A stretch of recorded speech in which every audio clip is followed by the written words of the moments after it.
வைகறை பொழுது. ஒரு பெரிய மேகம் கீழிறங்கி வந்தது. அப்போது ஒரு வீட்டின் கூரையில் இருந்த சேவல் கேட்டது. ஏன் கீழே வந்திருக்கிறாய்? மேகம் சொன்னது. மழை பெய்யப் போகிறேன். சேவல் கவலையுடன் சொன்னது. ஒவ்வொரு நாளும் காலையில் நான் கூவுகிறேன். நீ வானத்தை மறைத்தால் மக்கள் பொழுதாகிவிட்டதை அறிய மாட்டார்கள். நான் எப்படி கடமையை செய்வேன்? நீ வேறு நேரத்தில் வா. மேகம் சேவலின் வார்த்தையை ஏற்றது. சரி, இன்னொரு சமயத்தில் வருகிறேன் என்றது. இரவில் மேகம் மீண்டும் அந்த இடத்திற்கு வந்தது. மழை தர பொருத்தமான நேரம் என்று எண்ணியது.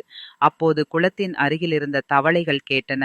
என்ன செய்யப் போகிறாய்? மேகம் சொன்னது. மழை பெய்யப் போகிறேன். தவளைகள் சொன்னன.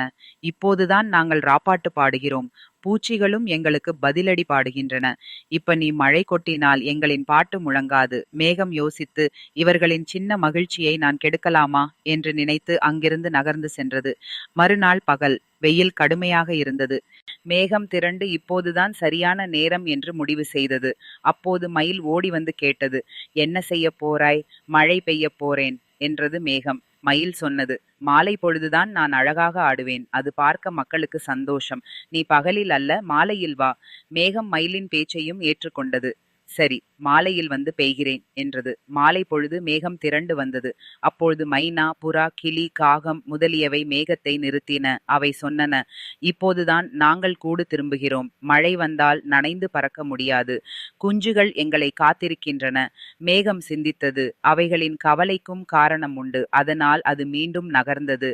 பல உயிரினங்கள் வெவ்வேறு நேரத்தில் வெவ்வேறு கோரிக்கைகள் வைத்தன. மேகத்திற்கு குழப்பம். அது வருண பகவானிடம் கேட்டது. வருணன் சொன்னார். ஒவ்வொருவருக்கும் சிறு சந்தோஷம் இருக்கும். அதை விட்டு கொடுக்க யாருக்கும் மனமில்லை. அதனால் அவர்கள் மழையை தடுத்து நிறுத்துகிறார்கள். ஆனால் நீ யாரையும் கணக்கில் எடுக்க வேண்டாம். உனக்கு தோன்றும் சரியான நேரத்தில் மழை பெய். அந்த நாளில் இருந்து மேகம் இனி யாருடைய வேண்டுகோளையும் அளவுக்கு மீறி கணக்கில் கொள்ளவில்லை. தனக்கு தோன்றும் நேரத்தில் மழை பெய்கிறது. சில நேரங்களில் பகலில், சில நேரங்களில் இரவில், சில சமயங்களில் பெய்யாமலும் இருக்கும். அது பெய்யாமல் இருப்பதில்தான் உயிரினங்கள் மழையின் அருமையை உணர்ந்து அதை நாடி வேண்டிக் கொள்வதை மேகம் புரிந்தது. மழை பெய்தாலோ அல்லது பெய்யாமலோ இனி எப்பொழுது வந்தாலும் அனைவரும் மகிழ்ச்சியுடனே ஏற்றுக்கொள்கின்றனர். நெறி அனைவரையும் ரசியப்படுத்த முடியாது. நமக்கு சரியான நேரம் எது என்பதைக் கண்டு அதை பின்பற்றுவதுதான் உண்மையான அறிவு.